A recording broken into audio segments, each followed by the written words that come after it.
And we are back. Peace, love, and blessings, all you STEM professionals, you STEM tutors, teachers, students, and fanatics. Welcome back to the STEM Files, the voice of STEM talent in Black culture.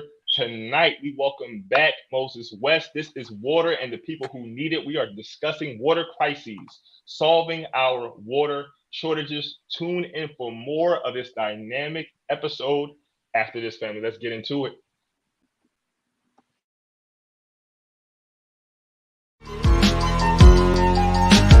You believe in these false prophets, I say I bet he lying. No football, New York City Giants. Girl dad, rest in peace to Kobe Bryant. When we teaching our babies, we teach them heavy science. Heavy science. Heavy science. When we teaching our women, we teach them heavy science. Heavy science. Heavy science. When we teach men, we teach them heavy.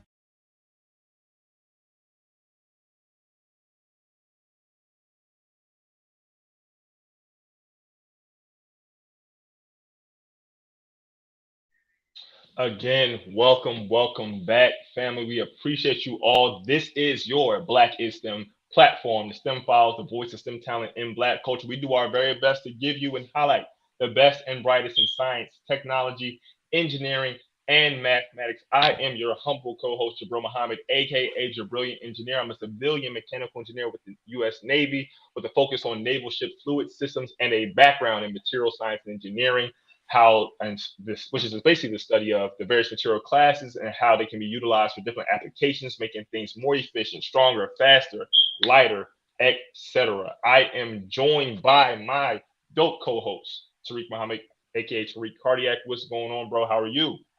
Yes, sir. Yes, sir. As my brother said, my name is Tariq Muhammad, aka Tariq Cardiac. I'm a biomedical research scientist with a background in cardiovascular pathobiology, which is the study of how diseases form in the heart and blood vessels. I'm excited for tonight's show. We got a lot of store for y'all. Can't wait. But wait a minute now. Y'all normally know it's normally two of us, right? We got a Right. special treat for y'all tonight where there was once Right. two, now there is three. We got our Come brother on. Wes guest hosting us tonight. Brother Wes. All right, he's an aspiring journalist. Let's talk to us, Brother Wes. How are you? Thank you for joining us tonight, bro. Yes, sir. Thank you for the invitation.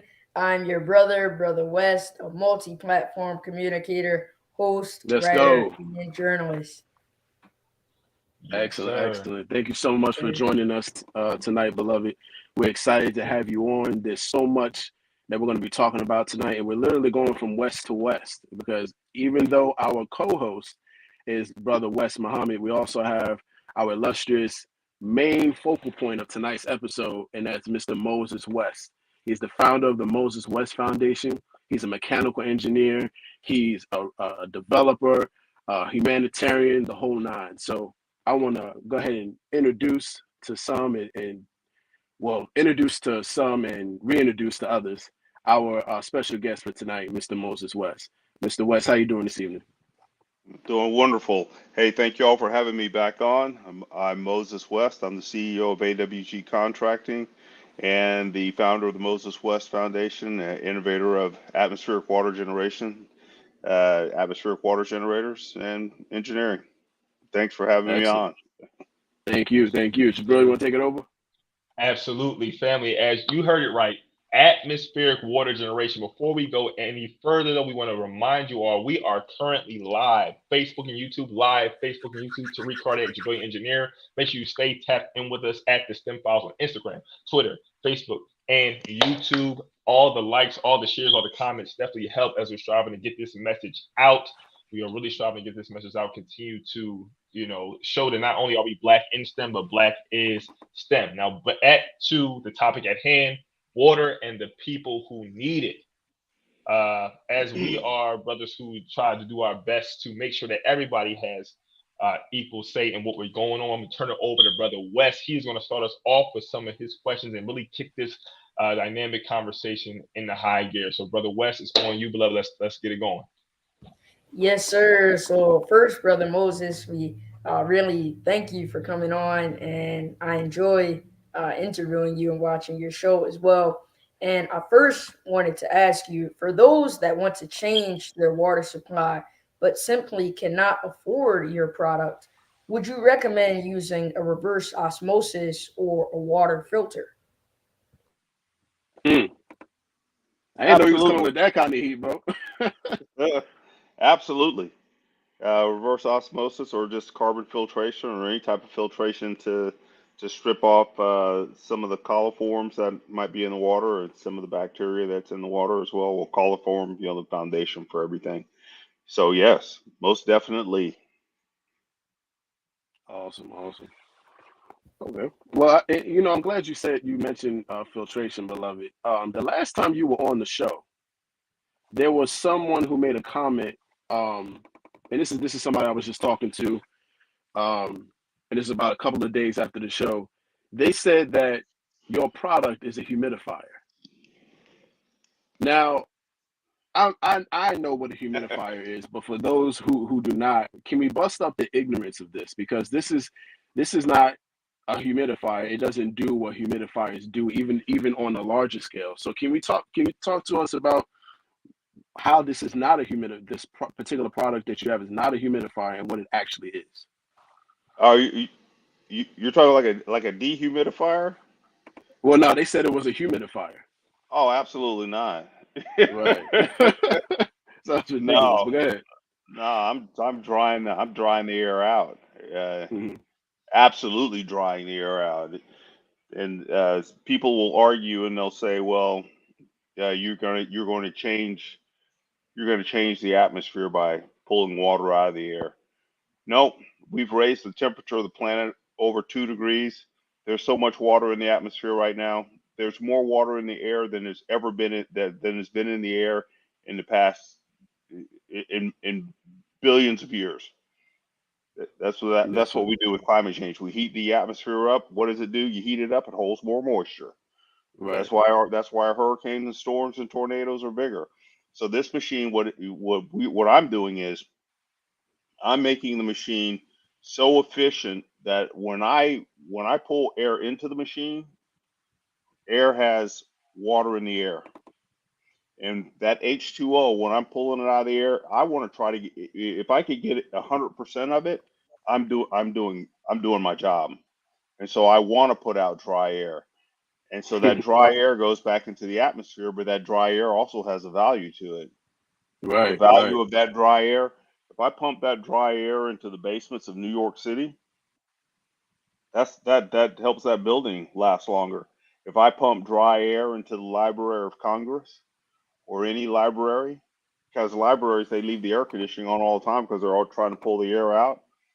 Well, if I pull the water out of the air and I have dry air, the dry air has a value as well. right, right. Data Excellent, processing excellent. centers, they need dry air. Right. Any place where you store things a long time. So yeah, we Gotcha. can put that one to rest. Got you. Yes, sir. I appreciate that.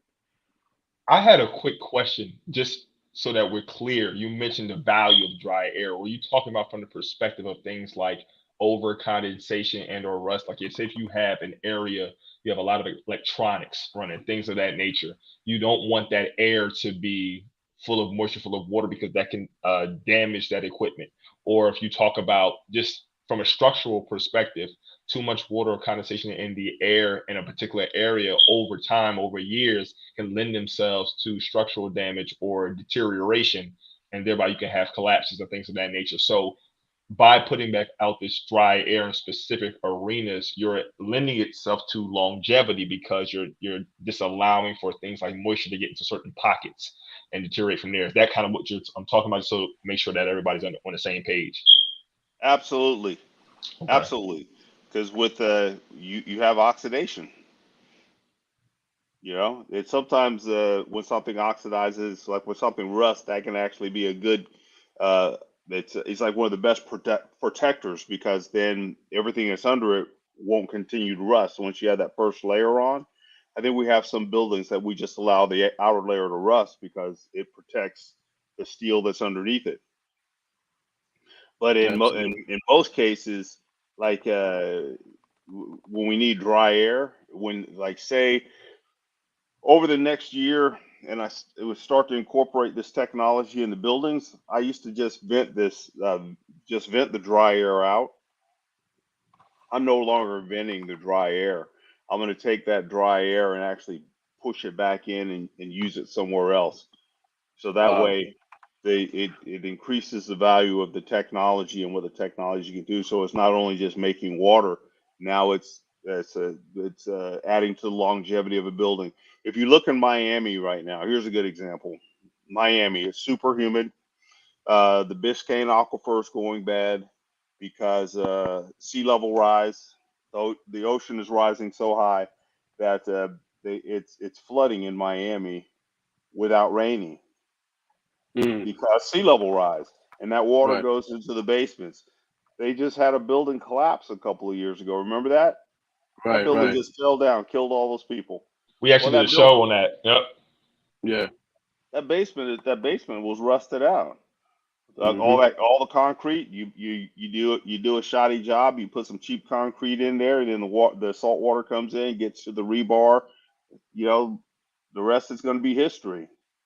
Right, And so right. all the buildings down there right now, if they had a similar system to this in their basements, they would be soaking that moisture out of the air and giving some longevity to those buildings. We can't stop the ocean from rising, but we could definitely take some of the moisture out of there and increase the life expectancy of those buildings.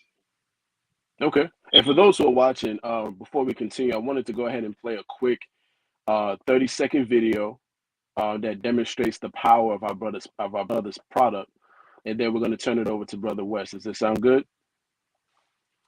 All right, cool. So let's go ahead and play this video just to give the audience a good feel of what we're talking about today. So we got community members out here running the machine. I'll be back. They don't work here. They just came to find out about the machine. That's good, though. Come down here. Free water. We'll be out here all day between Marengo and Pulaski on North Saginaw Street, Flint, Michigan. We here for the people. And notice how the person taking the video said something very key. We're here for the people. She said you guys were in Flint, Michigan. So you've taken this product, this particular technology to the most struggling communities. We already know for the last decade, we know what's been going on in Flint. So you've been able to take your technology and transform human life and provide some type of life. And that's what we're all about in the STEM Files. We're not just about talking about science. We want to talk about how you've been able to use your science, your tech, to serve humanity, to serve your people. So we're going to get into that today, and we're going to turn it over to Young West. What's your next question, bro? Yes, sir. So speaking of Flint, Michigan, I believe there was a sister, Latoya Ruby Frazier, and she started a gallery basically highlighting what was happening in Flint, Michigan, especially her family. So, can you speak on how the work of your generator was highlighted in that gallery? Whew. Bro, you were right, bro. He's going to do better than us. These questions, man. Go ahead, bro. Yeah, there was Latoya Ruby Frazier. Her and the Rauschenberg Foundation and her own money helped fund the mission to Flint. The sister tour was a group of people who I met when I took a big machine to Puerto Rico, and then when I went to Puerto Rico, they were there when after Hurricane Maria hit. And so then I met Amber Husson there, and she came over to the island of Vieques, and she was part of the sister tour. She knew Latoya because Latoya was doing the piece for Flint. And so when I got back to the States, they'd asked me, I said, if I ever get my hands on another one of the machines that I built in my old company, what I'll do is I promise you that I will come to Flint. I always wanted to come to Flint with one of the machines, but the military was keeping me very busy. Puerto Rico kept me very busy, and other things that I was doing at the time. And so when when Latoya asked me to go, I was actually at was invited by another foundation to go to. I call it Hillbilly Burning Man. It's a thing called Bonnaroo, Hmm. and it was basically to demonstrate a water generator there. So I went there with another foundation called Regular Hero. So they paid the bill for me to come there, and when I was walking across the field, I got a phone call from this woman named Latoya, and everybody kept saying she was going to talk to me. I had no idea. I was so impressed when I had her on the phone. And after I found out who she was, I was very embarrassed after talking to her for about 2 weeks because I didn't know who she was. She's a, Oh wow. she's a wonderful person and a Hmm. great activist and a wonderful photographer and artist. So they basically when they funded that, I took the machine there. Latoya Ruby Fraser and the Rauschenberg Foundation helped fund that, along with another foundation that I was the director of at the time, called the Water Rescue Foundation. And now I have my own foundation, the Moses West Foundation, which gives me more control over what I do. And being the director of it, the owner of it, it's better. And so Right, the right. gallery was the closure of what happened in Flint. And there's one section of the gallery, I think it was called Moses, and it was pretty cool to see these 12-foot pillars with a picture of me on the outside of it. I know it ran in Hamburg, Germany as well, and just the Moses part of the gallery ran. And also, Latoya put me in. She wrote a book called Flint. I think it's Flint is Family, and I'm the third chapter in that book. Wow, wow. Yeah, so there's a Okay, book out there. There's a book out there right now by Latoya Ruby Fraser, and I'm a chapter in that book. So I yeah, gotta that get was that book. yeah. I got a copy. Yeah, she mailed me a copy. I got it upstairs. Okay, gotcha, gotcha. Wow. And you said something very important to us. You talked about making sure that you have as much control over your foundation as possible, because with technology like this, it can definitely get into the wrong hands, and if not protected, someone can take it, monetize it, and make it less available to the community. But you made sure that you own the proprietary details of your technology, and you made sure that you can do what you please with the technology. So talk a little bit about that as we get into research and development and technology development. Talk more about ownership, the importance of it, and why Black people, especially, should not be so quick to sell their intellectual property and keep everything in house. I will be very candid with you. It is absolutely important for you to maintain control over your intellectual property, your trade secrets, your manufacturing process, who you deal with, and how you deal with them. I'm not the same person today that I was 10 years ago. I'm not the same Mm, person today that I was when we first did our first interview. Right now, the things that I'm working on will change how we look at many things that we do in the United States. It's when you you can tell I've changed just a little bit, yes. but yes, but the energy that it's taken for me to get here and to survive the things that I've been put through, the things I've been put through legally to get here, the theft of intellectual property, the disingenuousness of people who want to invest in what you do, the corruption, the greed, the lack of empathy for other human beings is just absolutely incredible. So I think everything that I do to maintain this technology and to ensure that one day, young Mr. West, that you will be able to have this technology. You and all of your classmates will someday be doing everything that's sustainable with this technology. That is one of the reasons that I fought so hard to keep everything that I have. But the journey has been incredible. There has to be a certain part of you that is very militant. Oh, We You can talk say at that free again. I'm sorry. Yes, we talk in, they talk about turning the other cheek. The Old Testament is an eye for an eye. And so there comes a point in time, and the theological argument for years has been one to be pacifist or one to be militant. And I'm on the side that you have to stand up for yourself, Hmm. because if you don't stand for yourself, no one is going to stand for you. No one is going That's to right. stand with you. And sometimes you have to save another human being or to do what is right. Sometimes you must break the law, because sometimes the law was put in place to keep you in a certain place or to control an aspect of your life that should not be controlled. And so, Mm. actually, to help the people in Flint, what I had to do was, when the church in the neighborhood asked me to come back in, I came back in there and I opened up that machine to start it up again because I was actually sued to shut down the operation. Wow. Wow. See, a lot of You people said don't you know said you that. said sued. Hold on.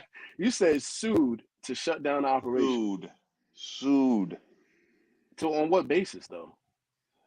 Oh, and the basis of that a gentleman, a former business partner, did not like the idea that I was using the machines that I built after his the people he decided to break the company up that I started and brought him into. He uh, he decided that he wanted to shut that operation down because, one, I was getting too much publicity from it. There was too much media coverage over it. He was not happy that I was still advancing the technology when he had tried so desperately to shut me down and to cut me off at the knees. And so every time that's happened to me, what it's done has actually been kind of a universal uh, enlightening for me, because every time I have to stop doing something, I always develop something that's even better than what I had before. Wow. So, so the machine that's actually still sitting in Flint right now, I've surpassed that technology 3 times. Mm, But yes, I was man, sued twice actually, to stop from working in Flint. I, bro. I have there's so much going on in my mind because Right. this is the Right. research and development Same. is so multifaceted, it's layered. Right. So if we could take a step back, and again, being as we just had the conversation on, protecting IP and everything, definitely don't want to get but so specific. So on one of our promotionary videos that we posted on our social media, you were talking about innovation, and this being an innovation as opposed to a unique or first time invention. And I think it's a great point of distinction because you mentioned there being some differences or some uh, um holes in earlier technology that you improved upon. So, can Mm. you speak to kind of where you started from in terms of the need for this and how you differentiated the current technology, or even 2 years ago, from what you initially saw as the basis for the technology that what you have stands on today? And Oh, before you answer that, definitely answer the question for sure. But can you preface it with what research and development is, and then go right into that? most definitely. Your your R&D that you have is basically, if you take things like, the best example I would have to say would be, um, look at the moonshining industry when back in the 1930s, when it first started. They had Model T Fords that could only go a certain speed, and it was off the shelf. So basically, what a bootlegger would do was he would take that car and he figured out that he would have to make it go faster.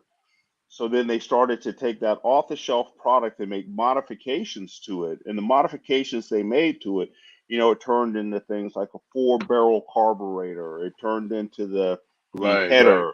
It turned into the turbocharger. It turned into fuel injection.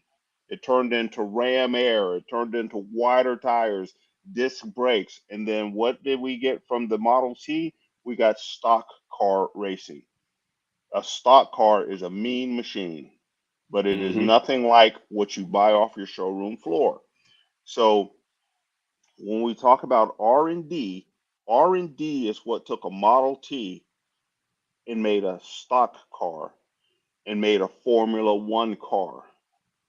So all those pieces that make that Model T a Formula One race car or a stock car are the innovations that you find with R&D. Along the way, each one of those innovations could be the four-barrel carburetor, it could be the manifold that holds two four-barrel carburetors. That is you can either file a patent for that, or you can build it, put it on your piece of equipment, sell it, get a receipt for it, and then you can have it as a trade secret. Once you've built it and sold it, you have just commercialized it. You're the one that did it first. You sold it. You got a profit from it. That is your trade secret. I prefer the trade secret any day to filing a patent. A trade Mm, secret is easier to defend, and it is less financially stressful to maintain over the long run. So for me, my R&D is I see things that when people build these machines globally around the world, there's a condenser, there's an evaporator, there's copper coiling, there's a compressor, there's a fan, you know, some basic stuff. You control your CFM, you control the speed of the fan, you control if you have a variable speed compressor, you can control that. That's how every system in the world works. So what I did was I took that. There's not much to patent in there, but every single one of those components is basically off the shelf. Basically off the Right. shelf. So yeah. if you look at an evaporator or a condenser, those things haven't changed since Birdseye, came up with it. Since antiquity. Yeah, it's a coil. The coil that's in a air conditioning system is the same coil that's at a 1938 refrigerator. It's exactly the same. It looks the same, it does the same thing, and you could take it out and you could actually put it in your system and use it. That's what I do. I don't. I take those components and I completely redesign them, and I don't have to tell anybody how I do it. And That's then when right. the federal government comes and they purchase machines from me, it's a trade secret, and you cannot take it from me. So Mm. yeah. This So this all so these this all these yeah. components they need to be changed because we're riding on the same old stuff. Right, right. Wow. There's just so much to unpack when it comes to intellectual property, trade secrets. It's called a secret for a reason because it's very, very powerful information that you must own and must have. We're Hmm. approaching the 30-minute mark, so we want to go ahead and do some plugs real quick. Black businesses that we want to highlight. But before we do that, young West, if you would like to add some thoughts or give some feedback on what you just heard, definitely feel free to do so, bro. Yes, sir. I would like to say that it's great that you're giving us this wisdom and this knowledge of the science of business today. And we know that these are the things we weren't taught. These are the things they don't necessarily want us to know. So I thank you for going through that and giving those tips. Yes, sir. I You're think very I think welcome. Absolutely, on absolutely. top of what Brother West was talking about, I think that it's it's almost more important to teach how to protect what you create than just to create. We got to start somewhere, obviously, to create, but so much through our past, whether during Reconstruction, slavery, what have you. We've been as a people, geniuses at the very least forever. And then just in survival mode, being brought here, doing things, how many, and we're in Black History Month, right? Which I believe every day is Black History Month. That's a whole other conversation. So many inventions have come from our people, but because of the lack of knowledge and the patent system being something that was exploited by white people at the time and still to this day, we don't reap the benefits. Our family don't reap the benefits of things that we created and are still used today. So what Moses is talking about is so important, because not only is this how you can continue to benefit from as an individual, but your family and your community, and not more than just show your prowess, intellectual prowess, or do something of substance. You can dictate in a lot of ways how and where technology is used. And I think that's where the true power is, like, okay, because this is mine, not only am I like cool and this is dope that I created this, but now I can say, okay, I want it used in this way for these people. And maybe let's say I want to do it at a subsidized cost. I don't want it to cost that much. Well, I can do that within reason because this is mine, and I don't have anybody dipping their hands and trying to dictate how I want to do that. So I really appreciate you breaking that down. And I know I learned something because I didn't really know that much about trade secrets. We talked a lot about patents, talked about trademarks, but trade secrets is very, very important. That can be game changing if that's something you go down. So I definitely think we want to look into that more too, Brother Tariq. For sure, for sure.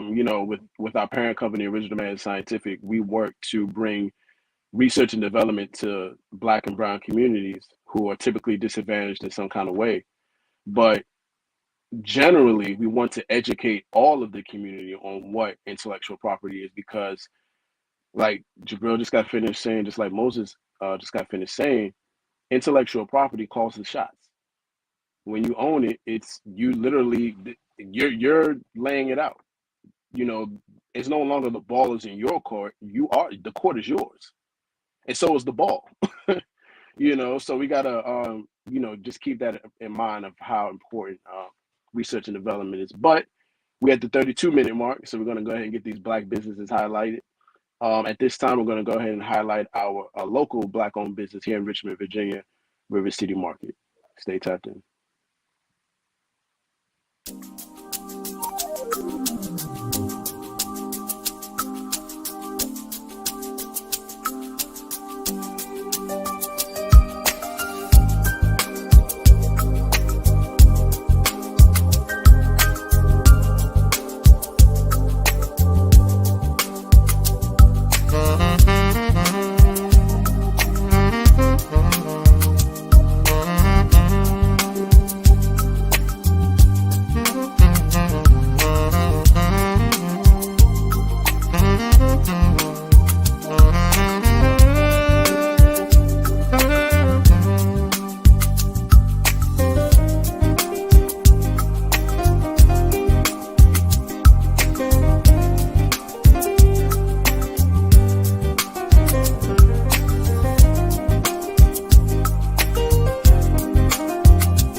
All right, family. That was just a promotional video for our local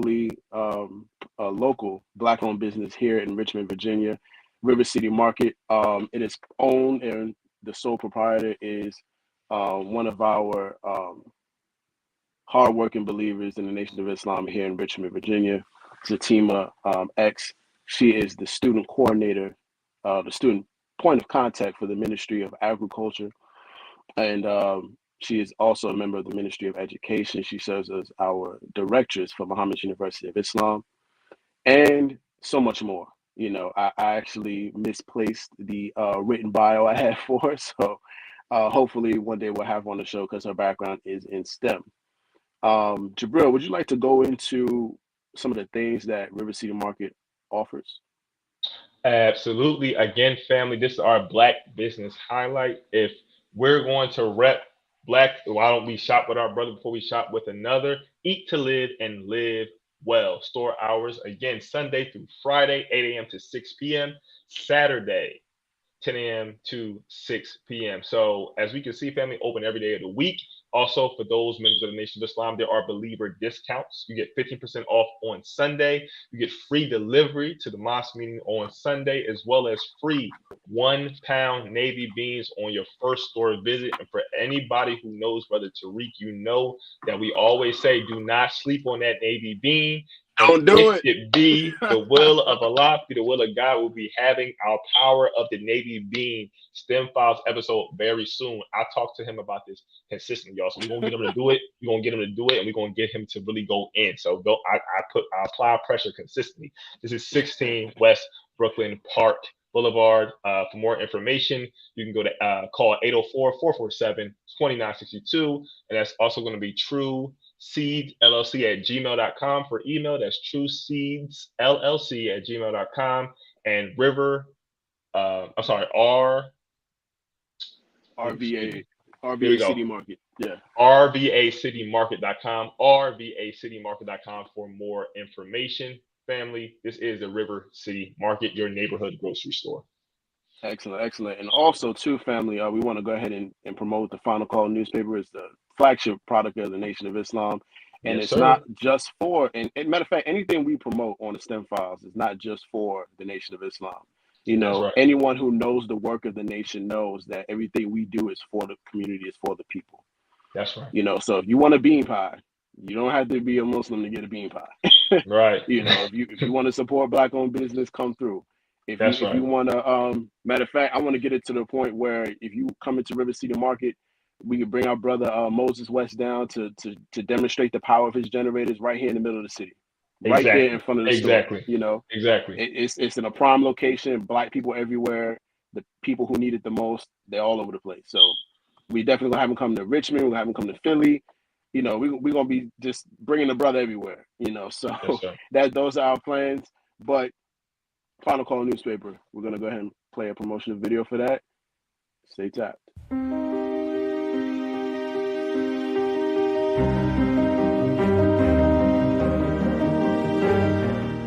Now you can get the same uncompromising truth you've come to expect from the Final Call newspaper on all your connected devices.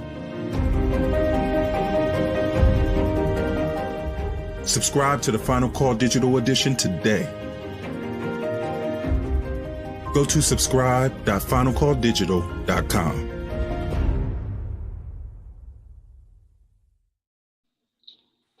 Excellent. And Jabril, what's this week's edition of the Final Call newspaper all about?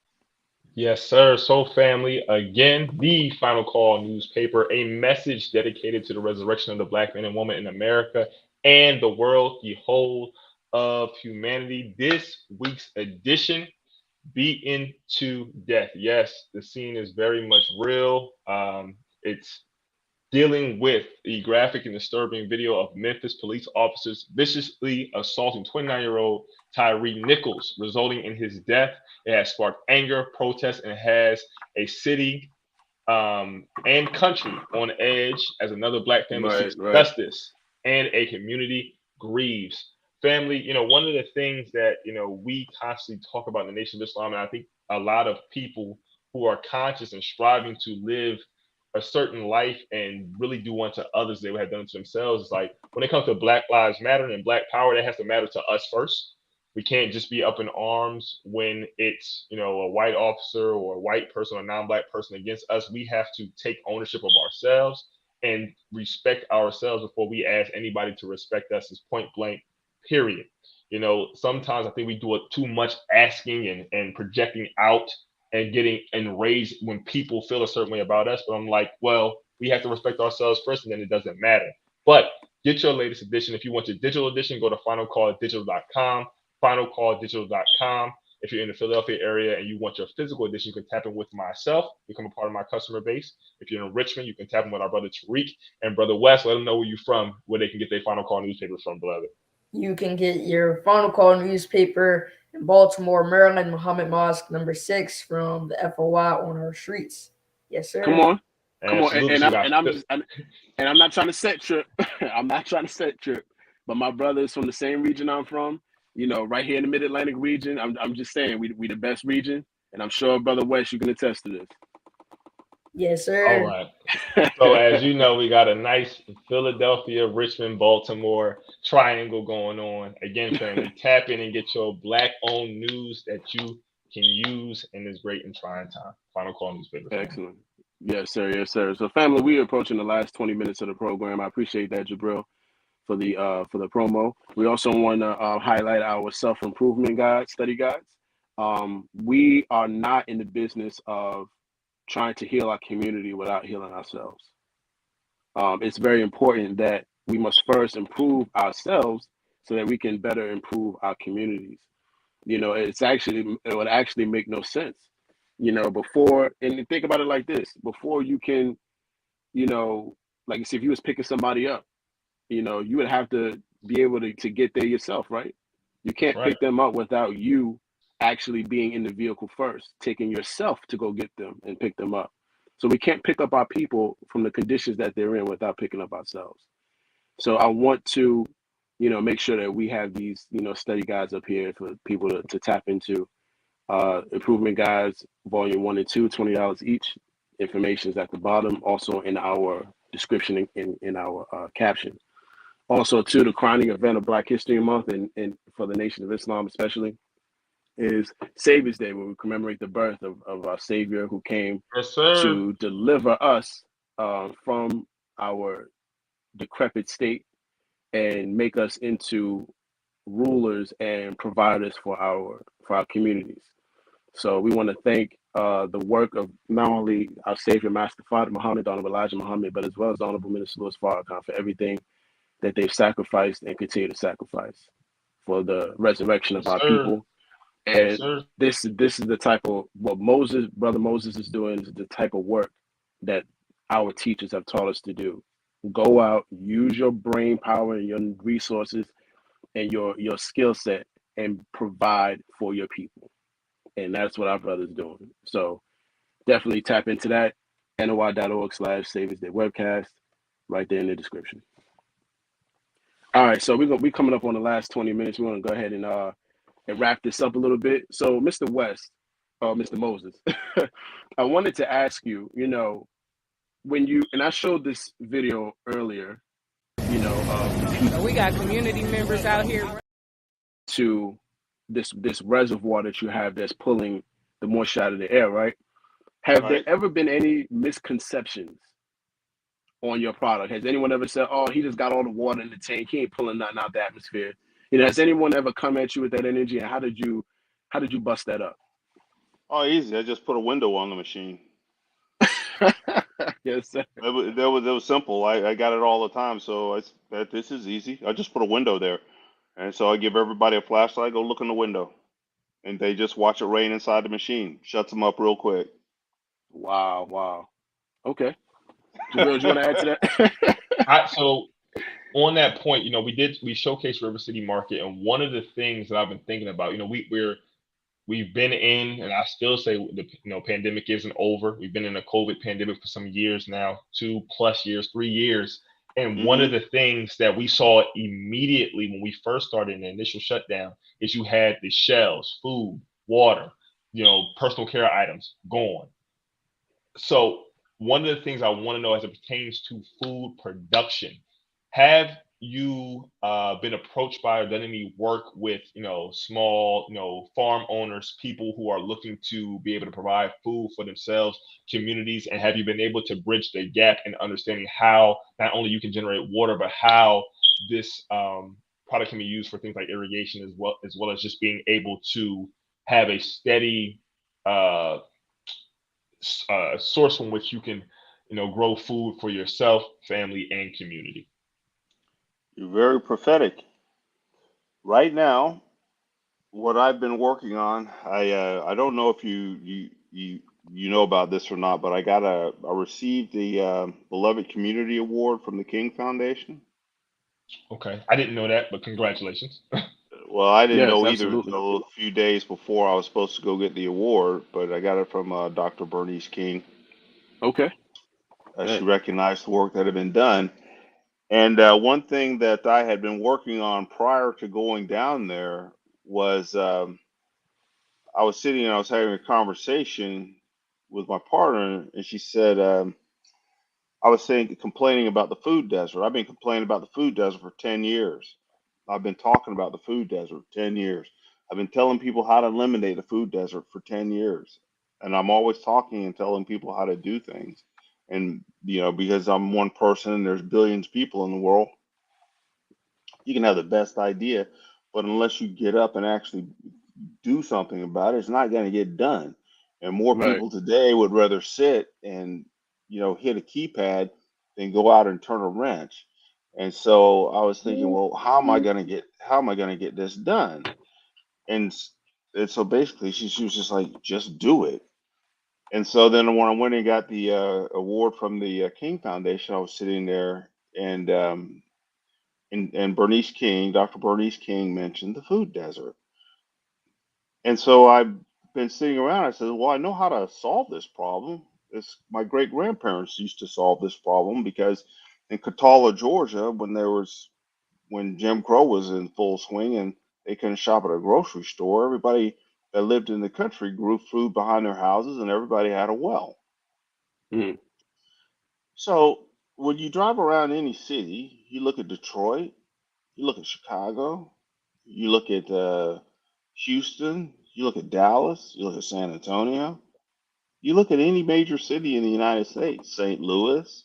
They're also the inner city areas. They've got acres and acres of land. So just here lately, I was given. I said I have to get this done. She got busy, and the next thing I knew was the next day, someone had given me an acre of land in the city of Chicago downtown. A few days later, someone gave me 10 acres of land. Mm. I've got 11 acres of land Wow. within the city limits of Chicago. And let me tell you, I am going to eliminate the food desert. If they, if something happens to me and it doesn't happen, the food desert does not need to exist. We have a technology to grow food within the city, vertical grow, hydroponic, pure water, no microplastics, no contamination. I've designed the machine now. I'm the only person in the world who's got a machine that will work when it's freezing outside. I figured Mm. it out. I figured it out. And they say, people will say, well, some things you should just keep to yourself. No, no, no, no. Because everybody needs to be thinking about this. The people who want to steal it, go on and try to steal it, because there's billions of people that are going to die over the next few years because the planet's hot. We're in the sixth mass major extinction. Climate change is taking full effect. We are at a social and economic crossroads where we don't know what's going to happen from day to day. You can barely trust what comes out of anyone's mouth who's been elected to a public office. Mm. So sometimes you've got to take responsibility for your community in your hands. And by taking responsibility for your community, what I'm saying is take responsibility for. I'll ask you a question. What are the two things that we're all going to need? And you mentioned it earlier when the shelves were empty. What are the two things that we're going to need to make it if the power goes out? Food and water. Boom, food and There water. it is. You get, you're sitting here talking to the guy who makes a machine that pulls it out of the air. Right, right. You're sitting here talking to the guy who knows how to vertical grow Right. food in a 20,000 square foot room more than you can grow on Right. an acre. Okay, I've seen these Right. indoor. I've seen these when weed was illegal, people were growing weed indoors, everywhere. These hydroponic growing operations. There's so many farmers in the United States right now. There's not one city. Baltimore's got food deserts. There's no reason you should have one. You could have a vertical grow operation in the city, downtown, STEM program for every high school student, community participation.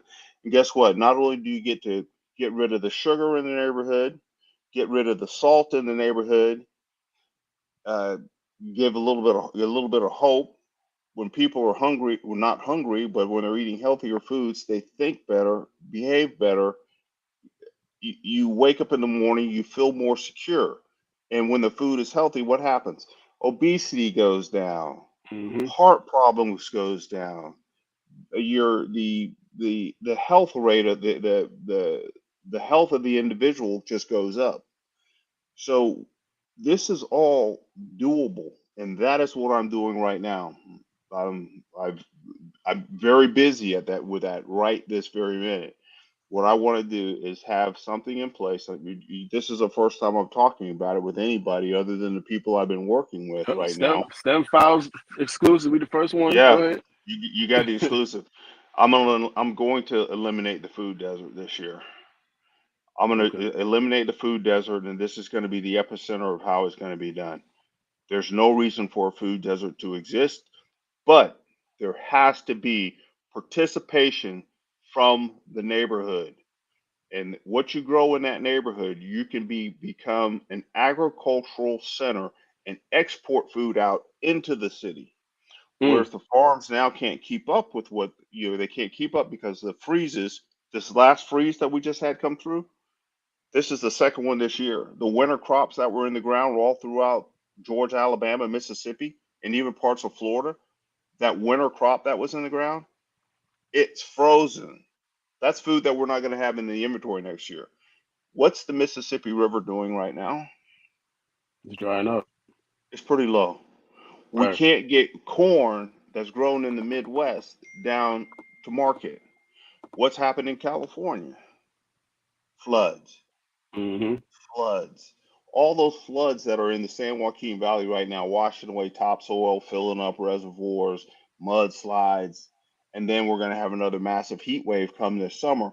Those guys will be lucky to get, I don't know what percentage of crop they're going to get out of the ground, but that's a significant percentage of the food supply in the United States. This thing about sustainability, we need to go 100% sustainable. The United Nations has said there's 17 goals. 17 goals is set forth by the United Nations for sustainability. Water is number 6. Here there is a machine that pulls out millions of gallons of water out of the air. You don't need Lake Mead. You need Lake Mead, but not, you have something to assist Lake Mead. The Right. Mississippi's going, but you have something to assist the Mississippi. Then you have desalination, but you have this technology to assist desalination. The technology that I have and the ideas that I put forward are not to disenfranchise or take over a market because that's the American vulture capitalist way of doing business. Oh, you came up with this, you're going to cut us all out. No, man. If okay, a warrior, I was in the military. We have this thing, it's called the Combined Arms Team, and we can't win a war without it. You have to have an infantry soldier, you have to have armor, you have to have artillery, you have to have sea power, you have to have air power, you have to have all of those to bring bear on an enemy to win. Air, land, and sea. It's called the Combined Arms Team. And what we need right now is an economic combined arms team, a Mm. humanitarian war against the Wow. ravages of climate change. So instead of these companies thinking that someone's going to cut into their profit margins or cut into the profits of their shareholders who have more than enough money to do whatever they want for the rest of their lives and everyone in their life that's going to be born for the next 100 years, what we need to do is make sure that everybody's going to survive by working together. No, we're not cutting anybody out. What we're just trying to do is just trying to survive in a healthy way so that we can help regenerate this planet. And this inner city food desert right now is killing kids. It's killing families.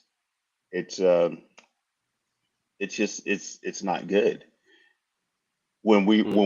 when we can all do it ourselves to start with. So that's what I'm working on. You just got it right here. Yes, Ooh. sir. Wow. Oh God. Um. So Yeah. first off, I want to say Uh-huh. thank you. I think I share the sentiment of brothers Tariq and Wes when I say it always warms my heart to find like-minded individuals, and especially those who are black, who are speaking your language. I want to really hone in on something here. For those Mhm. watching, those listening, tapped in, understand how this brother really just broke down the law of cause and effect. He talked about a very Right. real effect, which is a food desert. He talked about the cause, but then he walked us through literally what we were just talking about, self-improvement being the basis of community development. He started us off with education, right? Get educated on hydroponic food growing. Get educated on what he's doing with these atmospheric water generators. Get educated on that, which then links us to being able to eliminate these poor foods, poor quality foods in our community, which then lends itself to our behavior shifting, right? A lot of the way we act is linked to what we take in to us, what we eat on a number of levels. Here, here. All of it's connected. So if we can, on one level, from the very physical aspect, clean ourselves up, it will lend itself to us having some, like you said, hope, feeling better about ourselves. And then now the mentality shifts. So now when I look around, I don't want to see trash all over my neighborhood. When Come I on. look around, I'm going to feel more motivated. We know desire feeds the will. So now if I have more desire because I'm a bit cleaner inside. So now my will is enriched and I can go out and really start to make some positive shifts in my community. So I might be more motivated from a social action standpoint, an activist standpoint, a political standpoint, all coming back to water, food, basic natural resources.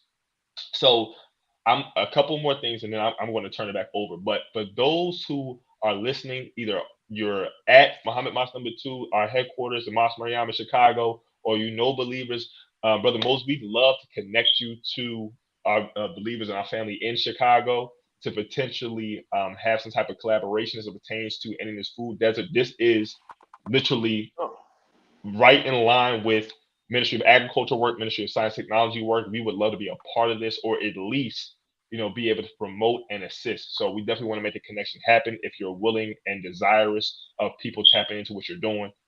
oh, Um, absolutely.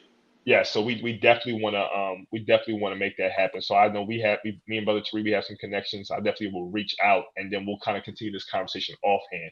I also want to just highlight, Brother Tariq, I have my former American and African American history teacher who is in the chat, Ernest Milton. That's Mr. Milton from George Oh, Washington okay. Carver That's what High it School of is. Visual All and right. Science. Yes, Yes, sir. sir. Thank you, Mr. Milton, for tapping in. I Thank you. appreciate your Thank constant you. support. No, when I tell you thorough, our brother is thorough. He's I definitely can thorough. tell I from these appreciate my comments, that's time. for sure. Yep. But yeah, So yeah, I yeah, appreciate that. Thank you, Mr. Milton. We also have a mutual mentor, David Hassan, on the line. We yes, got Brother sir. Willie Muhammad. I think that's the student minister from New Orleans, I believe. Hopefully, I'm not wrong about that. We got Brother Ramel X, who helps to produce another show that we've been on, the Closing the Gap podcast. Let's see who else we got on the line. We got Justin Nazir. I'm not sure where he's from, but drop down in the comment section where you're from, beloved. I think he's probably from Baltimore. Also, too, Brother West. We've been talking too much. We got a young soldier on the line. Yeah, yeah. Yes, sir, Mr. West. Can you go ahead and close us out with your final question, beloved, and then we'll go ahead and conclude the program. Yes, sir. So, Brother Moses, earlier you mentioned the importance of research and development, but can you detail how important that is in the Black community to understand and engage in it? Mm. Oh, it's absolutely all important. And if y'all need to go over a bit, don't mind me at all. I'm with you. So if you Oh, need to thank you go so over, much. hey, in the R&D that you do in a neighborhood is so important because when you have the root of a technology that's given to you, and then you take that and then you modify it, and make changes with it or find a way to make it better, and then you utilize that within the neighborhood, then what you're doing is you're educating a specific community, a community to to continue to do that with other products. We have a very good way of doing it. That in the past we've done it with what we were allowed to have. We've done it musically. We've done it scientifically as well, but then those would leave and go and be commercialized. But musically, we would do things that would that people would copy, but then the root of it was always there. And so with R&D in the neighborhood, what that's just building the foundation to greatness and to education and to advancing to the advancement of the quality of life. Yes, sir. Yes, sir. And that's what we're all about with Original Man Scientific too. We are about bringing concepts and the the foundation of research and development to our communities. You know, we can't think of building a world that will eliminate struggle and want and poverty without research and development. They Absolutely. go they go hand in hand for sure. Go ahead. I'm sorry. Well, we're in a very unique place because what I was saying to people years ago when I first started doing this with the state of Texas and the Texas Commission of Environmental Quality, the United States military, and the Lower Colorado River Authority in the state of Texas to get this technology approved and in the hands of people in the hands of the military, was I was looking at I, I said we have like 5 years before the wheels come off this bus before we're going to be in trouble, and we should have some type of something in place where we can have a way to get water and a way to get food and a way to live off grid. And everyone's like, "Oh, it's an absolutely great idea." And I said, "Well, we've got about 4 years until the wheels fall off the bus."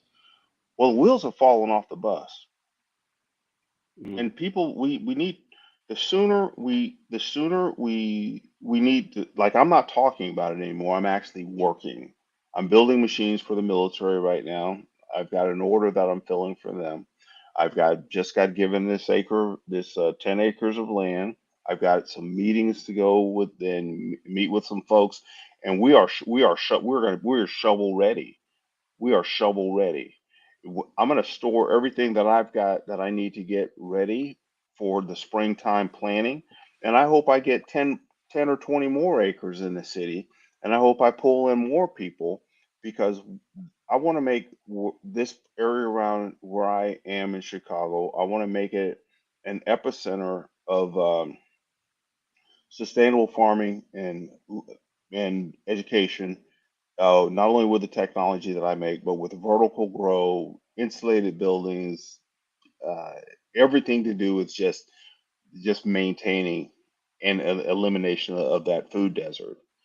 So, but I think everybody needs to, at this point where we're at in time and in history, you're going to see some amazing things happen over the next 2 or 3 years. Amazing things. You're going to see sources of water dry up that you never thought would disappear. You're going to see parts of food land that used to produce food become completely arid. hmm We don't go a month now without $1 billion catastrophe someplace. Hurricanes are larger, typhoons are larger. There's more moisture in the air, and whenever you look at a weather report from now on, watch watch the high pressure and the low pressure. Okay, when you have a cold front come down, it's got the little spikes on the line, Right, and right. when you have air that's really hot and full of moisture, you just got the little red line, got the little circles on it. When those two lines collide now, one is bringing super cold air from high altitude. The warm air is completely oversaturated with moisture. And when those two collide, everywhere you see that happen today, we had the floods that flooded all those people out when the rain came down the valley. It happened so fast. That's the kind of thing that happens. If you look at what's happening in Central and South America, there's massive floods that are washing away whole villages and towns. And here in the United States, what happens is that line, when the two collide, you have, it's such a release of energy. Tornadoes, massive tornadoes, rainstorms where it just floods and just washes people away. This is the climate that we have created. It is here. It is real. And when they tell you about this mass extinction event that we're in, do not take it lightly. We are one of the creatures that exist on this earth.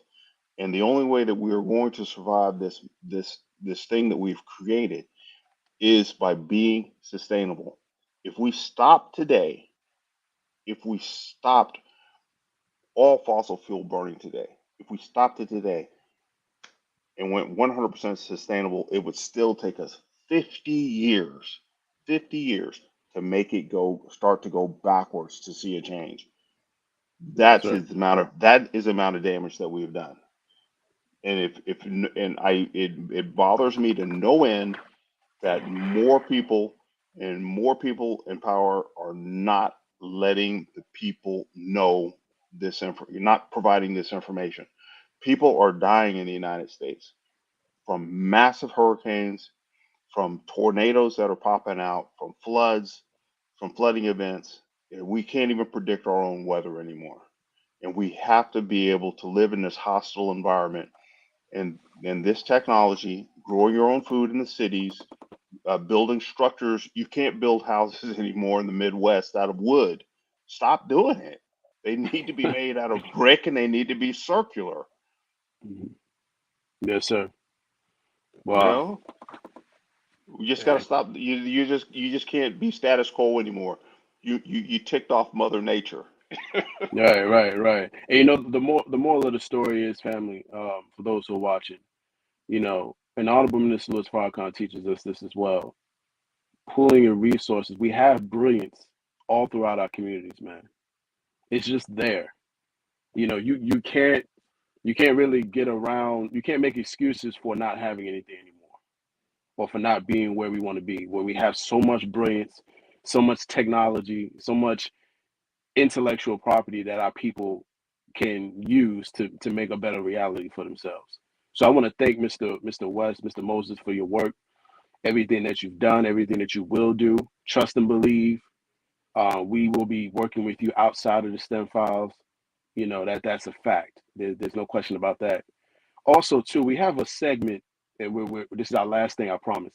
We have a segment called Nuclear Reactions. And in this particular video, we have a snippet of an old STEM Files interview we did with Dr. Aleem Muhammad. I don't know if you know about his work, but Dr. Aleem is a physician who served the Nation of Islam as its Minister of Health for a certain time period. He's done an incredible amount of work as both the spokesperson for the Honorable Minister Louis Farrakhan at one point, and his tremendous work with healing people from AIDS, HIV and AIDS. So I wanted to get your take on what he said about the difference between a human being and an animal. You know, and you don't have to agree with it. We just want to get your take on it because of your technology background. So check this out. There's the only difference between a man and an animal is technology. Yes. Another four-letter word that means the same thing is tool. Technology just means a tool, because man is a tool maker, because he has a creative imagination. Right. He can invent tools. He can invent technology that extends his vision, extends his hearing, extends all of his senses. It amplifies his strength and his power so that he can do everything. It is only through technology that man can actually fulfill the divine commandment to have power and dominion over the earth and everything in the earth. Without technology, we're one of the weakest animals, if you will, on the planet, and we can't get anything done. So what are your thoughts on that? You know, we love our brother, Dr. Aleem. He made a very good point about the difference between us and the animal. the animals that crawl and fly, across the planet. So what are your thoughts on that? Because that caused a lot of stir on our social media page. Very A lot of controversial a social lot of media people. post. It's a very polarizing topic. We didn't expect that kind of feedback, but it definitely garnered a lot of thought and a lot of opinion. So we wanted to get your take on it. Well, he makes a very good point. We have this opposing thumb. Uh, we reason, but we also use technology to do things that other animals can't. But we have seen other animals that do use tools. We've seen animals use tools to pull termites out of a termite mine, termite mound. But for us, we communicate, and we can build. What other animal can build a nuclear weapon? You know, or an M1 tank, a Trident submarine, a Pershing missile, an aircraft carrier, an MRI machine, an X-ray machine. So our intelligence separates us, and I don't want to be part of the controversy, but we when we're born, we need to be carried by our mothers for months. Whereas there's a lot of animals that are born, they got to hit the ground running. Like you see animals born in the Hey, them eagles Serengeti. be tossing them babies out the nest in the midair. Oh, when a zebra is born in the Serengeti, then as soon as that little guy pops up and he is out of that embryonic sac, man, he's got to get the giddy up on. He can't sit around and get his diapers changed. No. So, but I think we need to. With that being said, we need to be more appreciative of our place in this, and instead of just because we can make this massive rifle, that doesn't mean we should run around shooting elephants because we can. Come on. So and just because we can build a big massive ship that can fish a big portion of the sea, it doesn't mean that we should go clean the ocean out. And for the same things that advance us, it's the same things that are killing us. We can overproduce, and we can overeat, and we can overindulge, whereas we just need to learn how to live more in harmony with the rest of the creatures that inhabit this planet. Yes, sir. Absolutely. Well, you said that was a very eloquent and I'm not going to say diplomatic response, but a very civilized or righteous one, to be better said. But thank you for that. We appreciate your reaction to our brother. For those who would like to watch that interview in its entirety, the link is definitely in the description. So we're going to go ahead and just close everything out. Jabril, do you have any last remarks before I open the floor to Brother West? Nothing other than thank you. You don't know how much it means that you came back to the platform. Right. It's one thing to get somebody on one time, and we always appreciate that when people see enough value and not only sharing what they know, but spending, their valuable time with us and our audience. We definitely appreciate that. And it inspires us to do better and better every day, every week, as we bring valuable content to our people and to the world. So we thank you for that. In your response, I saw we got to do a conversation around that clip, bro. Get maybe 3 or 4 or so of our colleagues together, and we just have an hour or so. We just talk about and we workshop that clip. So it's so much to be teased out of what was said to really let people to understand that there's levels to what was said. I think you can take it and you can have a very rudimentary understanding to provide a certain myopic answer.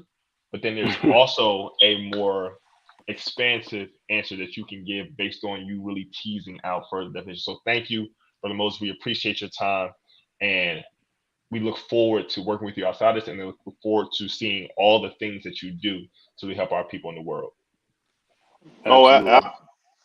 absolutely, and on the elimination of the food desert, I don't mind sharing you what we're going to do here. I'll post a lot of it. You know, is as I get it. I think I've got some oh yeah, my foundation too. I just got all my stuff. It's just COVID set us back a little bit, so I just got everything from the IRS. So I think my tax ID number is now on the Moses West Foundation for donations. Awesome. And so, yeah, I'm so glad to turn all that stuff over to accountants. You just have no idea. And so, trust me, we were just talking about that. Yes, yeah, but here, getting the people who want to who that I will allow in to help sponsor this, what we're doing on the elimination of the food desert. It's long overdue. And having this as the focal point, you know, I'm right here in Chicago, and now you got my phone number. So as soon as I start, the first thing I need to do is I'm going to put out containers, 20-foot containers and 40-foot containers, put the security system up, and then I'm going to, as things are donated, like there's larger companies that want to donate the wood that needs to go into it, the cinder blocks that need to go in it, the fertilizers, the dirts, the PVC piping, the pumps, and all this. I'm stocking all that stuff up because it's too cold outside to do anything right now. You know Yeah. it. But whereas everybody else wants to hunker down in the cold weather, no. I'm putting my stuff out there and I'm storing it up because as soon as we get those days of flashes of warm weather, that these little kids are coming out of that school and they're going to get those little hands and they're going to help me. Because this is part of their STEM program here in Chicago. So they're all thinking, we're gonna sit around, we're gonna watch Moses do all this stuff again. Nah, we're gonna get that work in. He's gonna post it out there online, so you better get out here. I don't say I'm the tail end of a baby boomer. I'm not politically correct. You're gonna stand up when I say stand up. You're gonna sit down when I say sit down, and we're gonna do some work. That's right. You're a soldier Yeah. at the end of the day, man. We Yeah. know that military background is strong. If you want to get babied, you got to go home. You got to go home. Yes, sir. Yes, sir. Well, man, because we have work to do. Right. Absolutely. Tons of work to do, beloved. We thank you so much again for joining the platform for the second time. We also wanted to acknowledge just our audience. You know, y'all been tapped in throughout the whole program. We appreciate y'all. If y'all want to see Brother Moses come back and do another episode, or even just a demonstration with his technology, put a black fist in the comment section so we can have our brother come back and do some more hands-on work on camera. Young Brother West, please feel free give some closing remarks and close us out. Yes, sir. Well, I definitely thank you, Brother Moses, for such a great interview. It was a pleasure. And Brother Tariq and Jabril, my apologies. I thank you all for inviting me on. And all praise is due to Allah. May Allah continue to bless the STEM files. Yes, sir. Yes, sir. Thank you so much, beloved.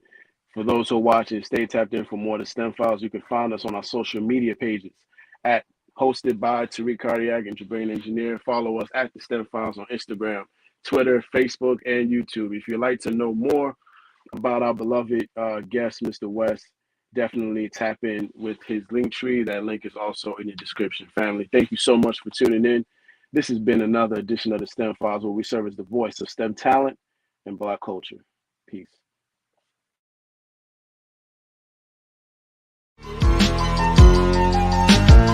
Believe in these false prophets, I say I bet he lying.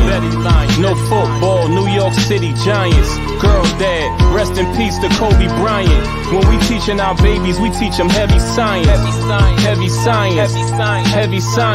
When we teaching our women, we teach them heavy science. Heavy science. When we teach men, we teach them heavy